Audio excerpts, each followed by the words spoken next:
Hello, Dr. Hough. These are my cards for my speech today, and my audience members are my mom and my dad. Thank you. Distance learning has been something students, professors, and parents have been practicing for a while now. Some professors have been able to incorporate their technology skills into their teaching methods, and others have had a hard time teaching their students online. Some think that distance learning is great, while others believe it to be not as effective. Regardless of a professor's standpoint, they should all be trained to effectively give lectures and use the proper software for their lessons. Ever since COVID, the CDC has made it clear to always wear masks in public and maintain a distance of 6 feet to reduce the chances of catching the virus. All of us have learned to adapt our everyday lives in accordance with public safety laws and suggestions to help make our lives better during this pandemic. As students, we have been forced to adapt to our new educational environments. All of us have learned how to cope with distance learning and how to make the best of it. Although some teachers may have more technical knowledge than others, it doesn't mean that the others shouldn't be able to give lectures via Google or Zoom meetings. On the other hand, this should encourage teachers to learn more about different software programs that they can use to increase productivity in their online classes.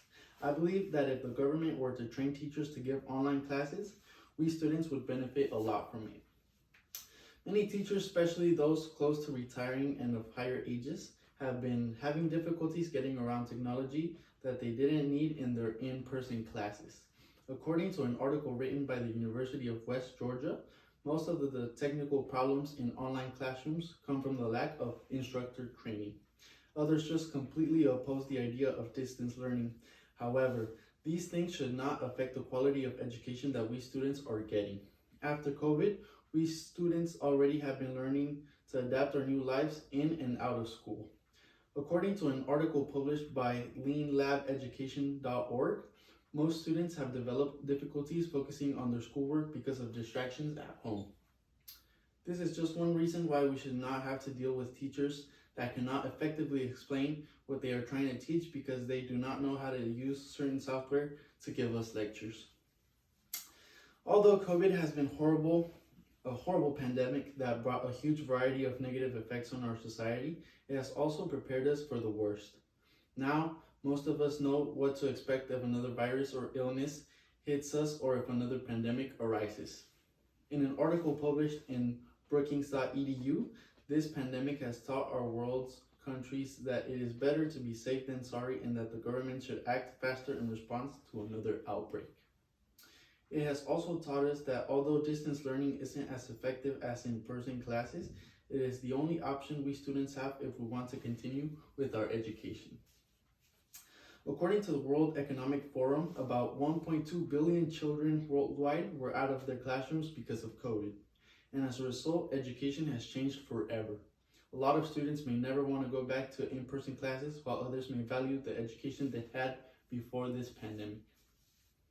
According to an article written by the Edutopia, teachers should learn that since social distancing can be difficult for students, they should keep assignments simple and give easy to understand instructions. The government should also prioritize making a mandate to train teachers in how to effectively give lectures online and how to make distance learning easier for themselves and their students. I believe that the government should prioritize teaching university and college professors before others so that the students that are closer towards their end of education can get the best of it. According to the King's College in Pennsylvania, college classes tend to have anywhere from 20 to hundreds of students, while high school classes tend to be much smaller, around 30 students per class. This is another reason why the government should focus on college professors before other professors of lower educational levels. COVID has greatly changed our educational system to the point where most of the students in the country have been carrying out their education online rather than in person. We should have been doing our part by adapting to our teachers' online teaching methods. Now it is time for teachers to begin looking for ways to improve their online classes. The US government should teach teachers all around the country to effectively use essential hardware and software programs used in their online classrooms. They should also give them an insight into all the positive aspects that online education has.